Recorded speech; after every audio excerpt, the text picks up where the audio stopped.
Hello, everyone. Is this on? Okay, it is on now. Good evening, everyone, and on behalf of the Bryan City Board of Education, I'd like to welcome everyone here this evening. We want to thank you for coming out and showing interest in the development of our school project here. We want to welcome our viewers on TV as well. We have a lot of exciting information to share with you this evening, and it's going to be a lot of fun. But we have one housekeeping item we have to do first, and that's call the meeting to order because this is a public meeting of the school district. So, Rob, would you please call the roll?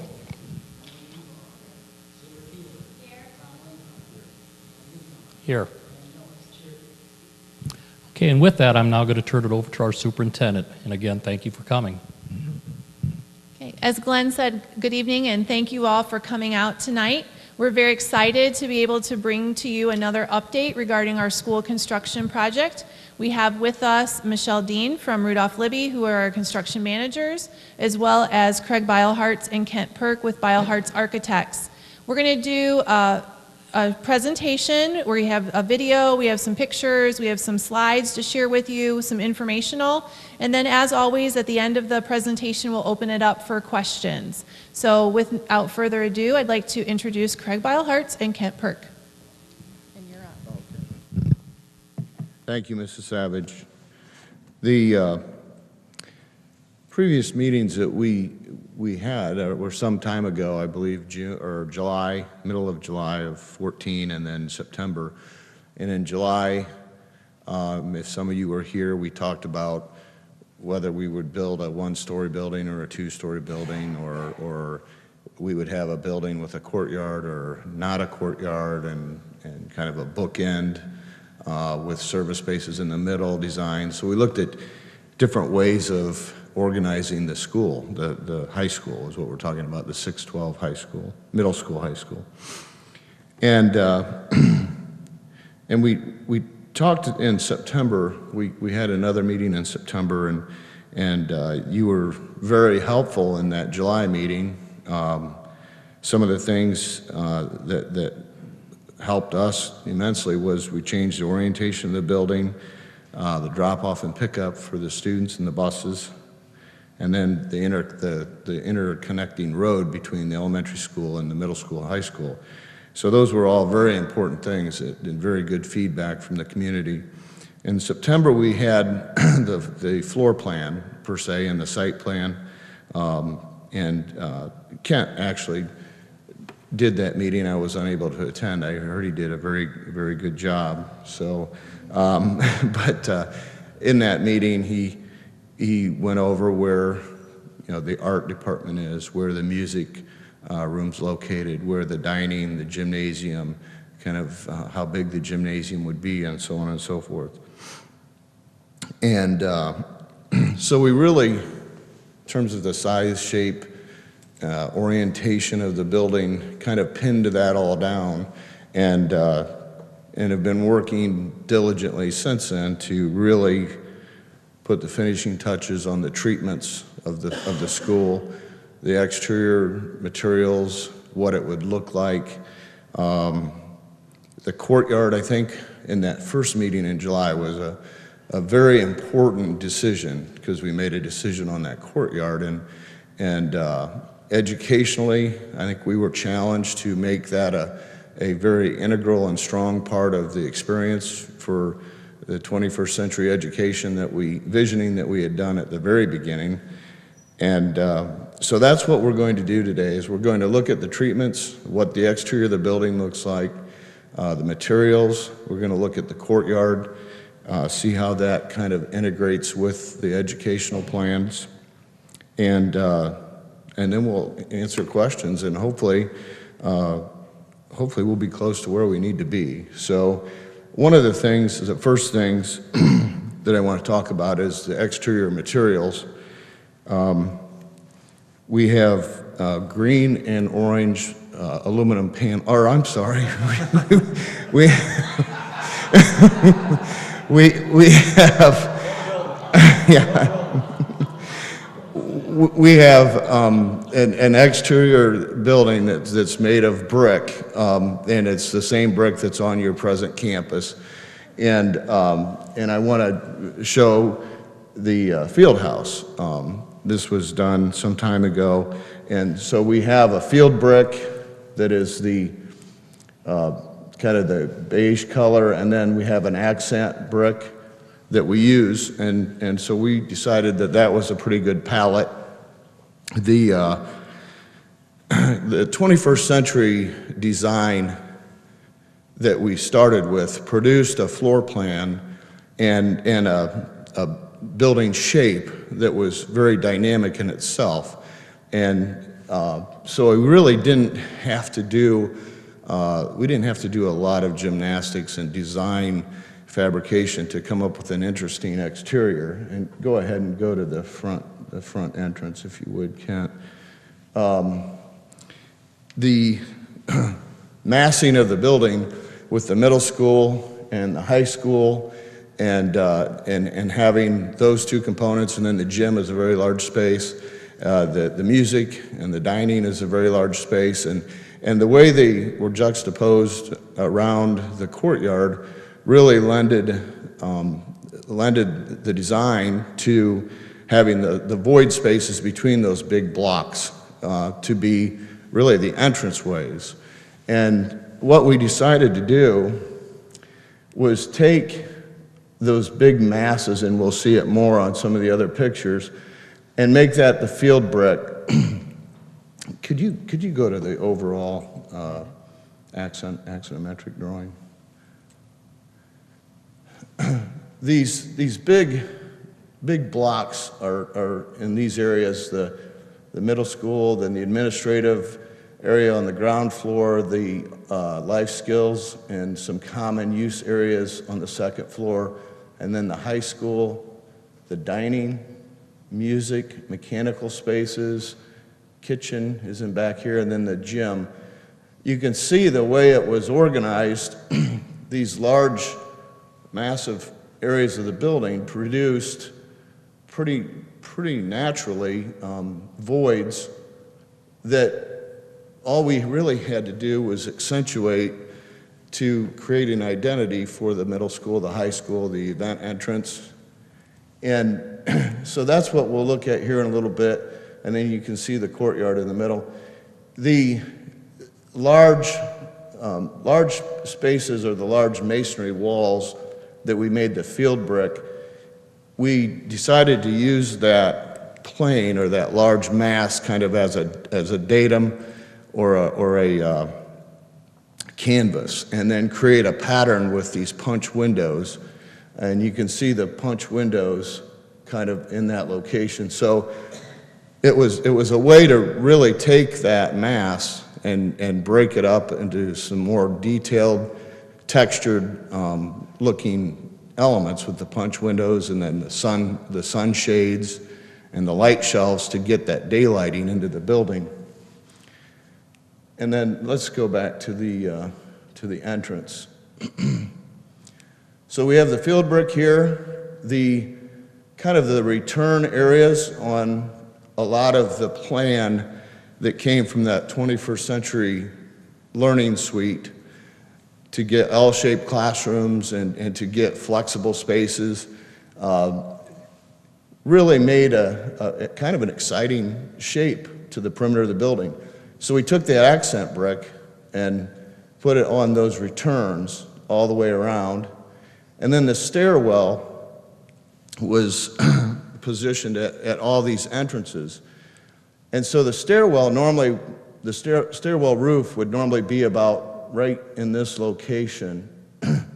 So for very little money, we were able to just bump that up a little bit, get some taller windows into that stairwell, and really get some very nice daylighting that would come into that stairwell and light it during the day, and probably won't even need any artificial lighting for the most part of the school day.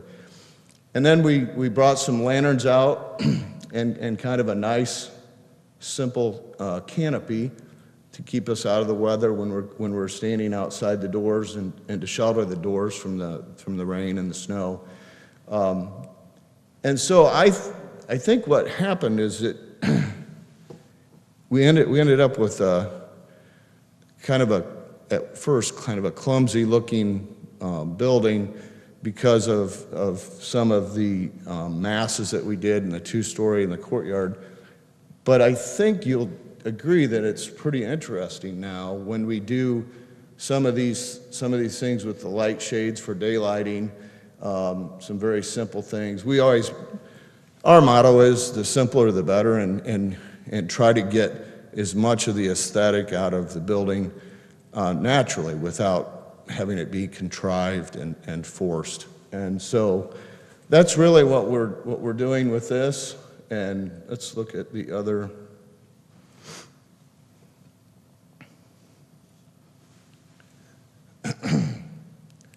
So we have some continuity between the entrances.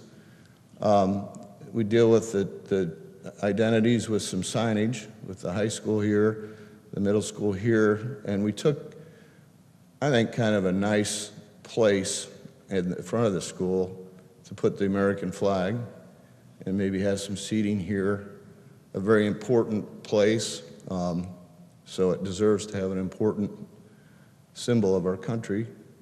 And then the event entrance that faces, if we recall, and we'll go back and look at the site, the gym and that area face the bus drop-off and pickup. And so we'll be able to shut off the academic areas of the building for the most part for the extracurricular events and have a very nice event entrance with a lot of parking off. We'll overstripe that bus drop-off and pickup and have some nice parking there for basketball games, volleyball games, so on and so forth, or assemblies. And you'll come right into the lobby of the gym in this area. And the athletic department offices are here, and maybe someday we'll have a little lobby here that we can close in.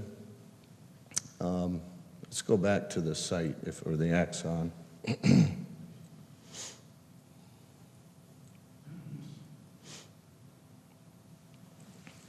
But as far as, yeah, this is the event entrance. So you can see basically this space between the academic wings and the gymnasium is all corridor and some lobby. The neat thing about this lobby is that it has what we did, and I don't know if we have a shot of that yet, but we have a stairwell that we kind of converted into a teaching stair. In other words, it kind of cascades down from the second floor, and it's very wide, about 20 feet wide or so. So it can act kind of like a theater, only much more vertical, for students to have presentations on, or for students to present to an audience that would actually be sitting on the stair.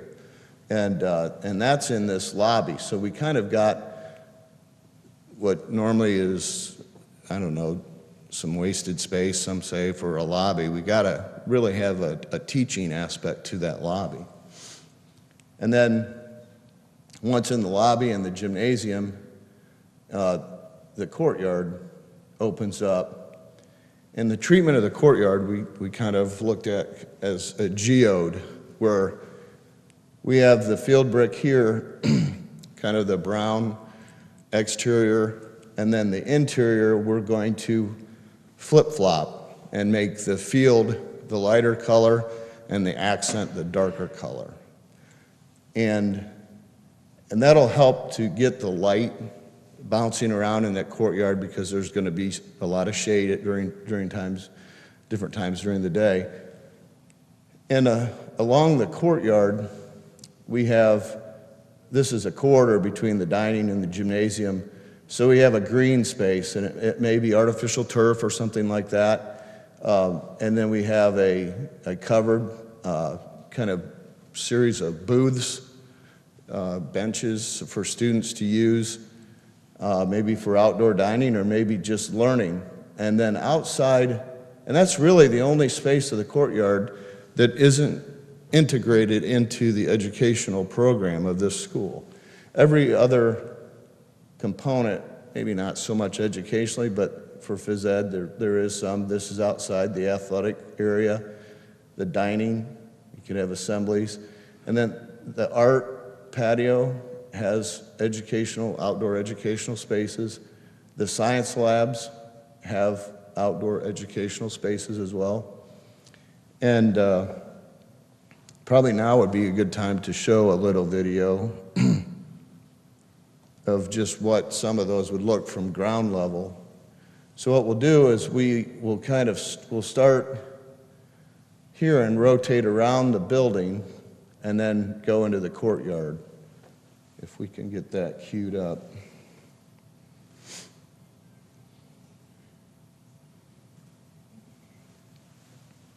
Right now would be a good time to have some music, but we didn't get that. Anybody wants to sing, they're welcome to. There's the high school. The flag on the corner. This is the administrative wing. Upstairs are the common life skills and some areas up there for both. This is that kind of the textured look of that big masonry wall with those punch windows. And then we come around to the event entrance.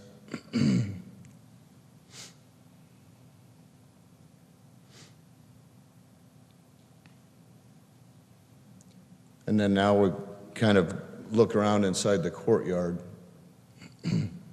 Try to do a lot of plinth type planters without putting anything in the ground.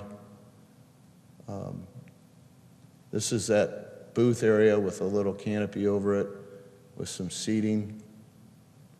Going along the corridor between the dining and the gymnasium here, you can kind of see the benches.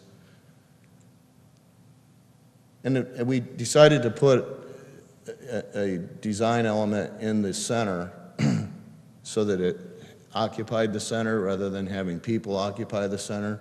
This is dining outside of the cafe. And so this will be a nice place, I think, for outdoor learning. The center element maybe would be a place to put art. Some say it may even look like an artesian well, but a place to sit or maybe put art. Like some feedback on that, I guess. I think that'll be a nice element in the center of the courtyard. But for the most part, I think, other than when we have these days where it's 10 degrees below zero, I think it'll be a very nice place for education and hopefully be used in the summertime. So. Oh, yeah, why don't you leave that one up? This is just a plan view of the courtyard. Kent, why don't you walk around some of the mechanical things that you've done as far as water for labs and. Well, I'll say a little bit more about the courtyard. As you can see, the shape of the building and its orientation compared to the courtyard itself, you end up with a lot of these corners. And so what's happening is the shape of the building is creating individual spaces inside that courtyard. We have a high school science area over here. Then we've got a little, I'll call it a pinch point, just a little bit of a division here. And then we open up to an art area. Here's another art area, and then the middle school science over here. As Craig's already stated, this is kind of an outdoor dining area, but that is separated from these teaching areas by the planters. And you can see that the planters continue around, and so we're creating individual spaces within this courtyard. One of the questions that has come up before is, well, how big is the courtyard?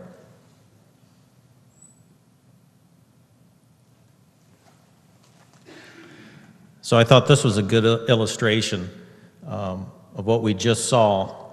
Here you see that exact same outline with the science and the art and the art and the science and the student dining here. You can see just how large that is. So we're not talking about something really small where we're concerned about you know, it's going to be cramped or dark and dingy. On the left is where the Packers just lost that game.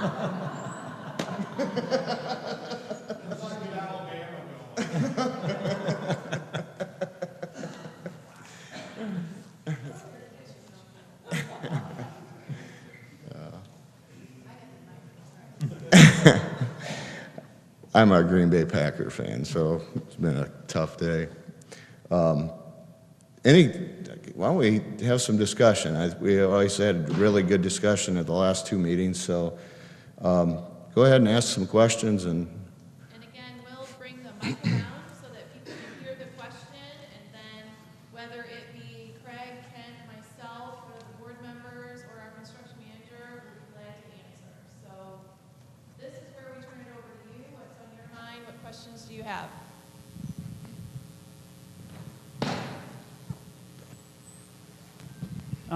First of all, I love what you've done, but my first impression was it looks like a prison. And I started thinking why I'm thinking that, and maybe it's the individual outside windows. They look like cell windows to me. And then you put the raised stairwells, it looks like guard towers. I'd hate to get it, I mean, you spend this much money, and I don't know if there's anything else you can do, but double windows, triple windows in locations to break up that individual cell look, possibly, because I can see people coming to Bryan, oh, we're going to the prison. That's just my, you know, maybe I shouldn't be saying that because I'll throw that out there, but that's really what hit me. we always struggle as architects and designers to try to make things as realistic as possible. And I'll tell you a story maybe 5-6 years ago. Has anybody been by Patrick Henry School since they built the middle school on? Now that was one ugly school before we, in my opinion, before we built the middle school. And we put kind of on the corner, put a round canopy, inexpensive canopy, and then wrapped it around the gymnasium, and the brickwork wasn't quite done, the colors weren't done on the canopies, and it was under construction, and you know, you had the renderings to look at and everything, and I remember getting a call one day, and the principal, I think it was the principal, he said, are you really going to do that with the school? And I said, what do you mean? And he says, well, all those metal canopies and soffits, and then that roof, it just looks awful. And I said, well, it's not done yet. And about 2 or 3 months later, he called me back and he said, I love it. And it's tough sometimes. I appreciate your comments, and we can look at that. The reason my opinion, the reason I do not think it's going to look like a jail in terms of the windows is because I think it's going to provide a pattern, much like a decorated shed or a grid overlay on something, you know, where you basically have a canvas and then you overlay a grid with some sunshades and really add some texture to a wall that otherwise would just be I guess a big brick wall with maybe 15, 20 holes knocked in it. Why don't we go back to the axon? Yeah.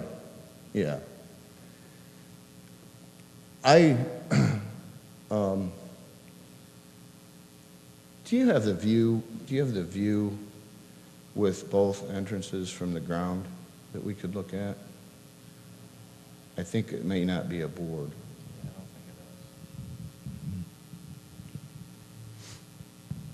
By the way, it wasn't the first jail reference I've heard, so that was, yeah, maybe that one would be good.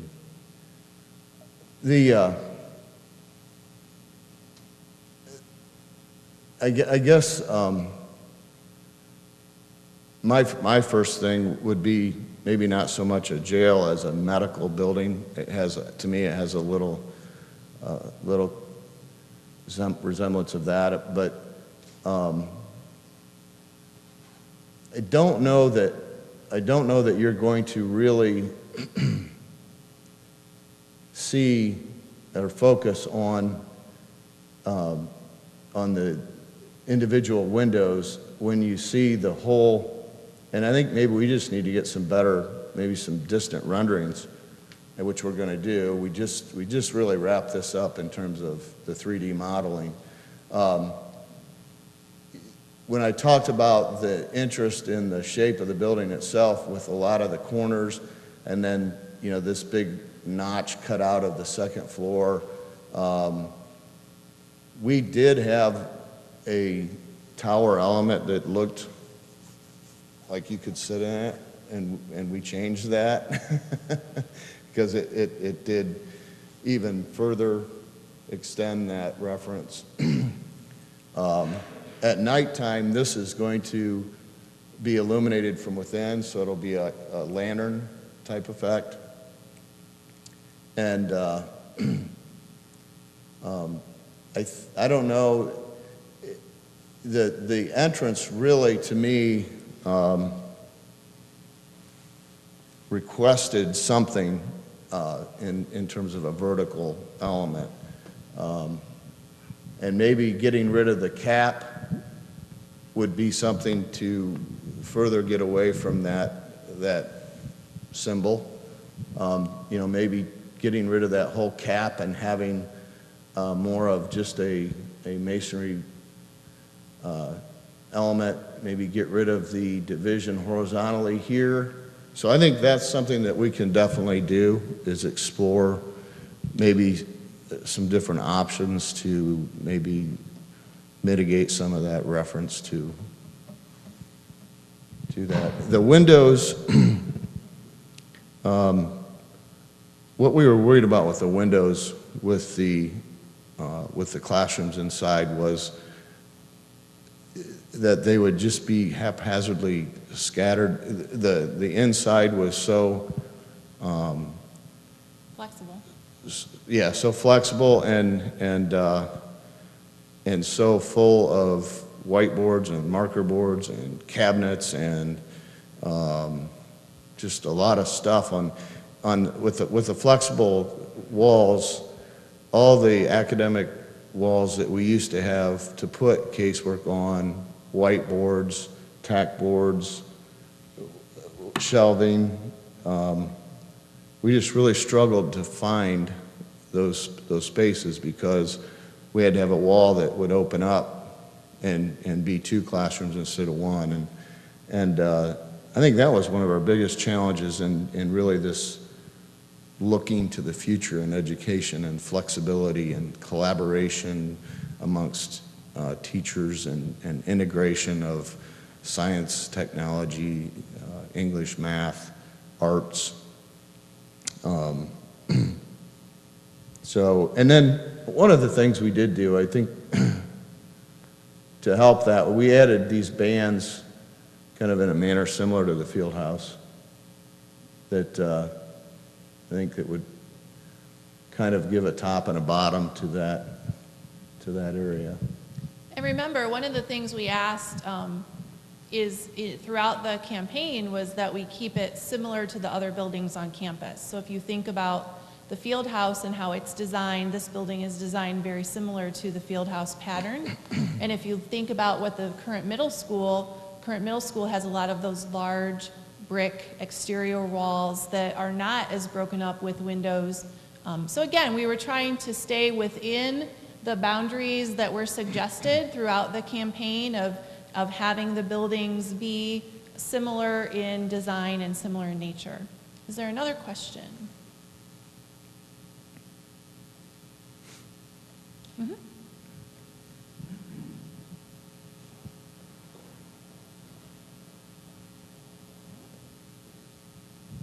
Actually, a couple. One as it relates to the courtyard. You know, I look at the centerpiece, and I love the way the courtyard's designed. Number one, it's a lot bigger than I thought, and I'm glad you put the football field reference up there. You know, and this is just a thought. Instead of having the wishing well in the middle, it just struck me as a wishing well. You know, some sort of event platform that maybe orchestras or bands or something could play on. We do have fundraisers throughout the fall during football seasons, spaghetti dinners and such that, yeah, I think that's located near the dining hall, and if we had the proper weather, you know, that'd be a wonderful opportunity to be able to go outside and enjoy. I don't know what the acoustics would be. That'd have to be a Brandon Gordon question, but some place to go outside and enjoy some music or whatever arts might be seasonal at that point. You know, a kind of a multi-use platform, so to say. Kind of a replication of what you do at the courthouse, a little bit, or? Yeah, maybe, Okay. maybe. You know, it doesn't have to be much, just a raised Right. something with some access to some sound connections of some sort. You know, and that's just off the top of my head. And actually, back to the exterior windows, and I forget what you referred to the pieces that jut out from the windows. What are those called? Stanchions or One of the United States Green Building Council in the lead okay, that's what I thought. lead aspect of the project is that we have to have a minimum of silver, and so getting what that light shelf does is the window is much taller than a normal window that might stop at, say, 6, 8, or 7 feet. These windows are much taller up into the ceiling, and so the upper part of that window will actually take the lighting, and it'll have a reflective surface on it, and it'll shade the lower light, the view light, and then bounce daylighting deeper into the room. Okay, So- so it is part of the lead. Yes. It plays yes, into the lead requirements. Okay. Yes, And provides, it's kind of like a window shade of sorts, right, multi-purpose window shade, if you will, if I'm understanding correctly. right. It's a way of controlling light without putting a shade over it. Is that something new? I mean, has that been? Relatively new. I think it looks great personally. Okay. Just curious how the snow piles up on it, but I'm sure that's. No, I don't think. Yeah, it's louvered, I think. Yeah. Okay, Yeah. okay. The daylighting is a very very important thing to the Ohio Facilities Construction Commission. We had an eco charrette, what they call, or what it's called, where we got all the design team together a long time ago and selected various lead components that we were going to try to focus on, and we tried to be fairly cognizant of cost and things like that. And but the daylighting is, I think, something that's important to maybe not have to have all those fluorescent fixtures or burning all day long. So that's kind of what that was, and back to I guess just that first gut reaction. Believe it or not, what I started by saying has some relevance. Not colored aluminum panels, but other than brick. If there were another palette of materials or something like that, it would probably change, I think, some of that imagery. But the brick is a very durable, maintenance-free product. That'll look the same way probably 50 years from now. One of the big questions we always get is timeline. So Kent, you had said that maybe there was a slide we could share as well to just review that once again of where we are. And to date, I heard from our construction manager, we are on time with this project. So Kent, maybe you could point out just a few of the important dates that we're following, or Kent? Sure. I've highlighted some areas. Really, the important dates that I know the public is concerned about fall right here in this area. You can see we have an early site work package. We're still putting that package together, but it will include some structural components that we can get a head start. And so work is actually scheduled to begin. You see the first week of April. That's when you should see things actually start moving out there, at least dirt. And the early site package will finish up at the end of June. Obviously, the site work will continue, but it's just that early portion that will finish. The building construction will actually start the 1st of July and continue to the following July 25th of 16. And we have the tentative start of the school year. I think that should actually be a 16 now. And then we have a phase in the summer of 16 where when school gets out that we're going to be taking a look at, and we have already decided this, but it's a time where if we need to go into the existing high school, which will become a temporary building for a while, for some younger kids, we're going to do that work and take care of that over the summer of 16. Owner move-in then to the new school, the new 612, and then also to transfer some of those younger kids to the existing high school would happen there in the fall of 16. And just as a reminder, so when the new building opens, we'll open just the 6 to 12 building first. We'll transition students out to that building, and then what Kent's referring to is we'll transfer or reassign grades 2, 3, 4, and 5 to the old high school. And that will be just for one school year. That'll be temporary, their placement for that one school year. And then that's while the reconstruction and the remodel of the pre-K to 5 elementary building will take place. So there will be no students in the construction zone during the time of construction, and we'll have the use of our own buildings, so we won't have to spend additional dollars on any temporary housing or temporary classrooms. So we're very fortunate with this project to have the ability to share those spaces and to be able to do that. But again, ground will be moving April, and then we will see actual walls and construction going up at the start of July. What's the reasoning to move second and third high school?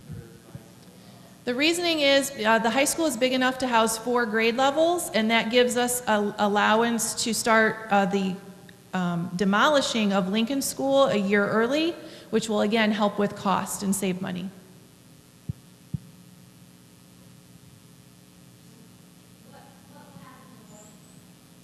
What will happen to Washington? For the 16-17 school year, the students will remain in Washington. When we transfer the students from Washington into the new building, then Washington will be abated and demolished. The board we've not reached the point in the project yet where we've started officially discussing what will happen with the properties. But that will be up to the Board of Education, and that will come probably within the next 18 months as they start the demolition of those properties. Did that answer your question, or? Somewhat. We don't have an official answer yet. During the levy campaign, we've always talked about that those buildings would be demolished and abated.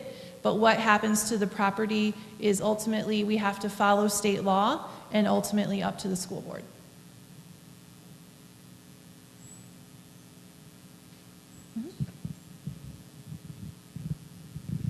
I know you touched on the windows and how that's going to save on energy costs. I just wondered if there were any more additional built-in cost-saving measures and what those might be.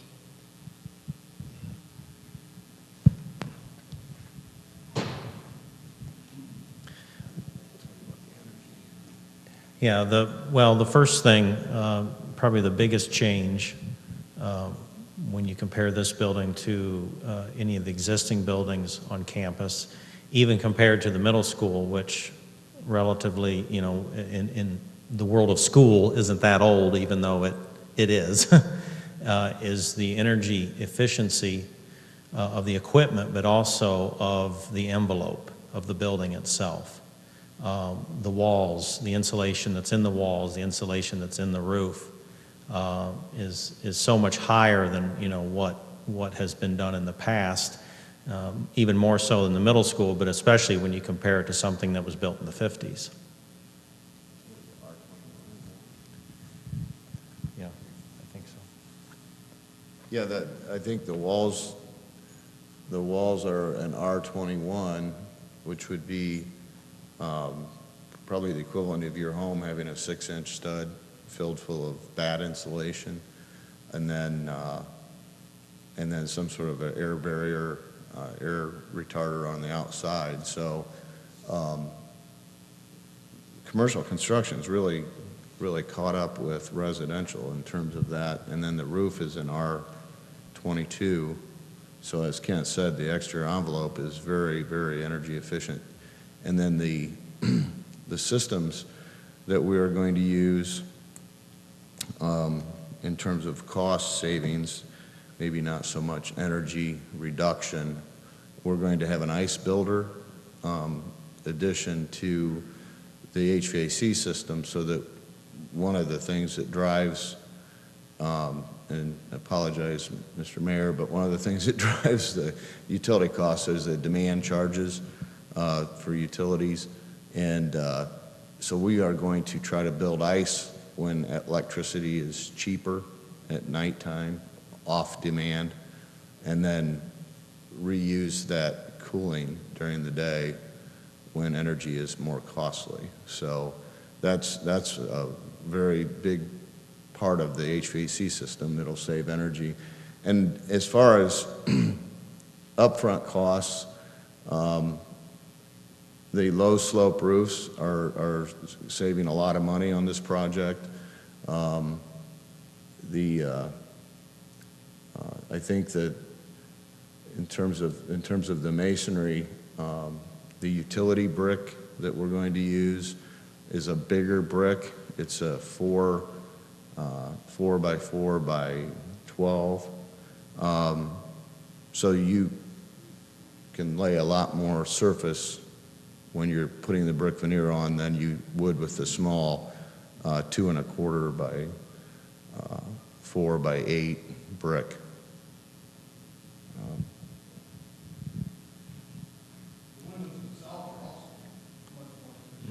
Oh yeah, the windows are significantly more efficient and that's another part of that lead component. One of the additional things when you're talking about energy performance of the building, and this is something that is new, relatively new in the last 5 years or so, is we've seen a requirement where not only has the R value of that insulation increased, but we're now required an air barrier to be put on the outside of a building.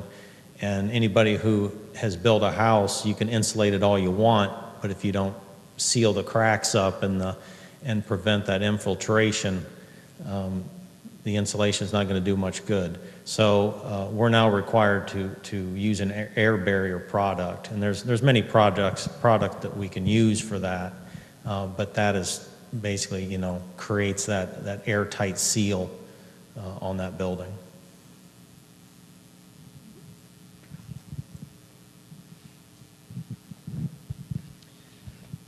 A couple comments. This is the Fountain City, and I just think it would be neat to have a fountain in the courtyard someplace. It wouldn't have to be the center, but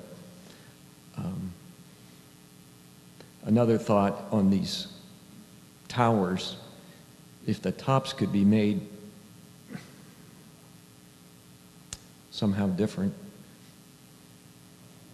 like I think of the playgrounds that have the, not to make it a playground, but they have a different look. I do like the idea of these different entrances. The event entrance is different than the, what is that entrance? Arts entrance. These are the two that look more like guard towers.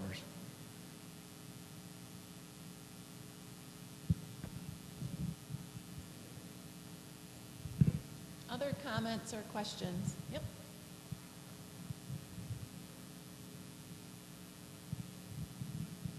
Is the interior lighting for the classrooms primarily fluorescent, or? Yes. Are we looking at Yeah, right now we're fluorescent. We bid a school in May of 14, or was it? No. It was earlier than that, maybe February of 14. The additional cost is about 125,000 square foot school. I think the additional cost for LED was $175,000 to $225,000 for the LED fixtures. And there is a life cycle component to that, but we in the school district just didn't feel like it was quite there yet. I would love to see LED go in this school.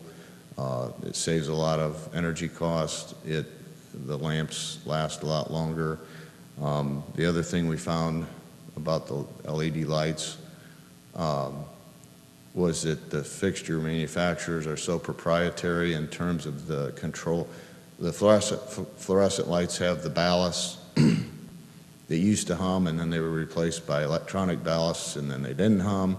And then now the LED has no ballast, and it has a controller. The controller that goes bad would have to be purchased from that single point of manufacturing. So they would essentially have the ability to charge whatever they wanted to charge. So we don't think it maybe is quite there yet.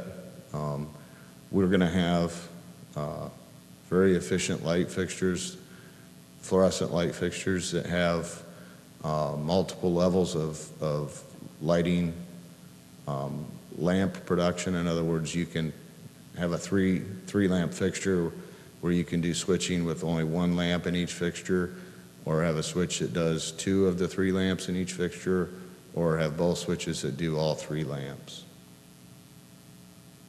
Then there is other lighting throughout the building that would be more indirect, for example, in the dining.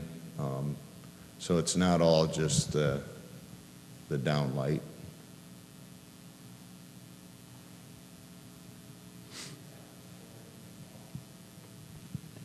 The question is, would there be a cafetorium or an auditoria? In the dining area, there is a stage. I don't know, Kent, if you can find that diagram quickly.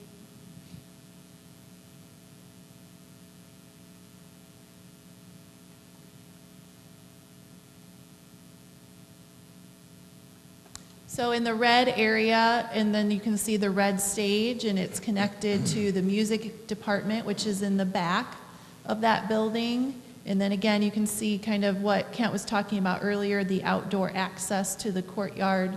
But we haven't officially named it one or the other, but there is a stage there. Other questions?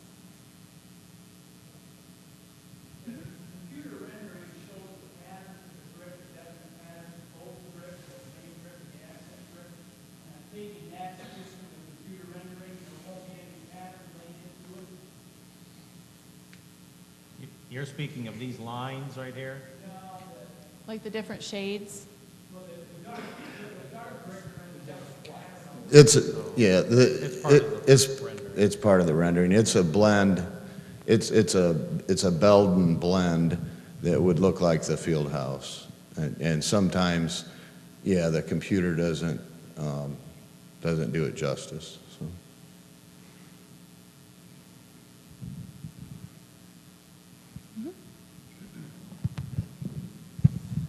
Diane, I look at this and I really want to compliment you and your team and the architects and the contractors and everyone for really listening to a lot of people throughout this process, going all the way back to, to the interior work and all the flexibility that was designed into it. And this is our first look at the exterior. I really like the idea of carrying over from the Isaac Fieldhouse, the brick pattern and the accent patterns. That makes a lot of sense. I think all the energy efficiency and all now that I understand, how the windows operate, that makes a lot of sense. The entrances look great.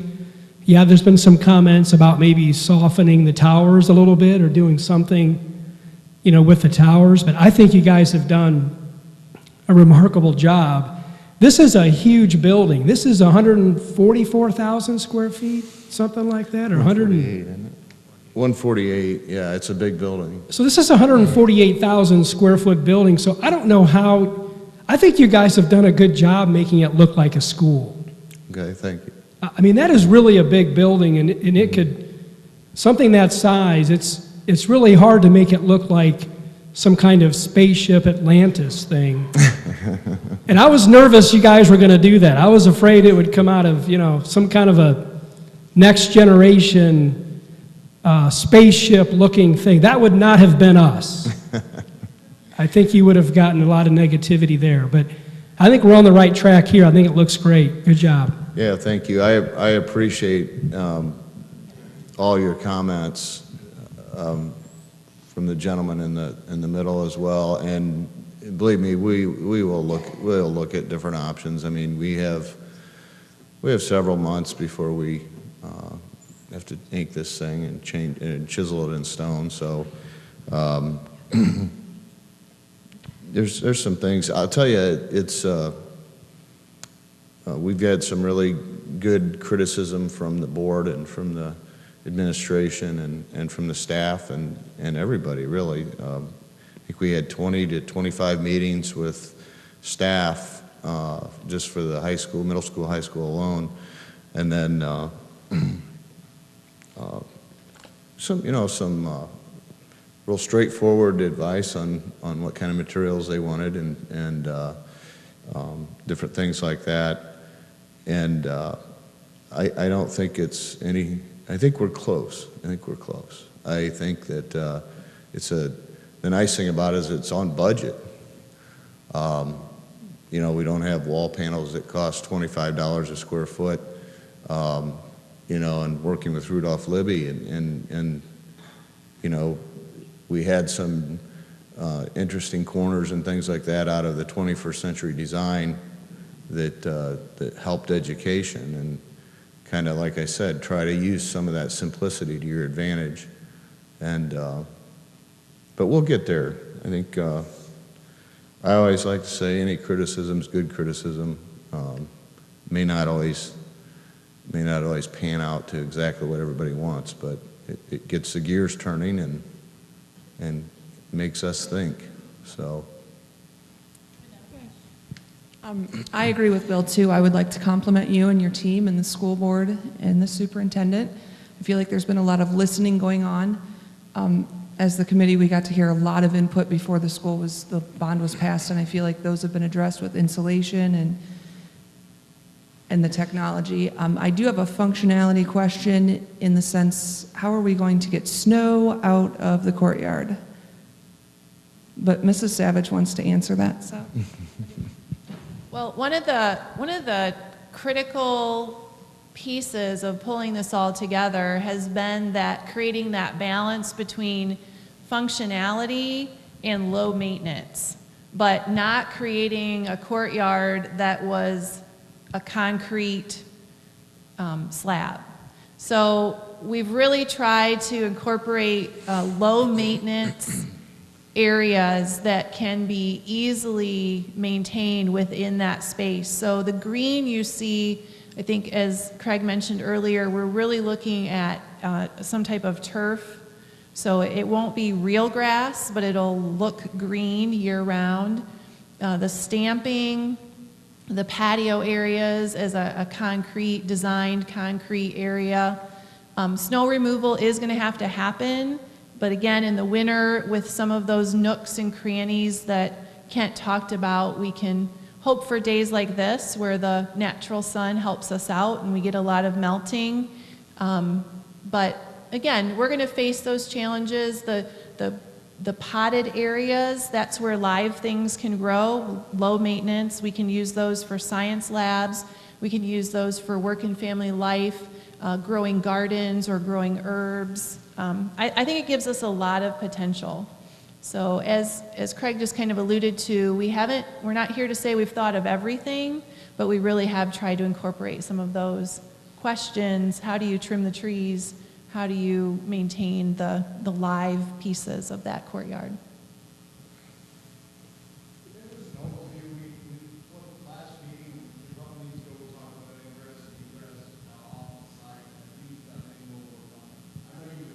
Overall site plan.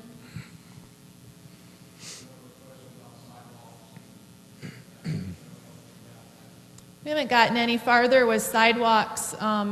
Again, the one big thing that we want to make sure we did change again, this came from feedback from either these meetings or from meetings with staff. We have changed the pattern. The high school, middle school entrances have been flipped. So when we presented all these meetings previously, we talked about the middle school being closest to where students parked. We've now made that change so that middle school students are closest to where the bus drop-off is, and the high school students are the closest to the student parking. So that's been one major change. We did that without losing any classrooms or any space. We just relabeled some of our classrooms and moved a few of them to the center area. So that's the one major change I can think of, Kent, that we've made since the last presentation.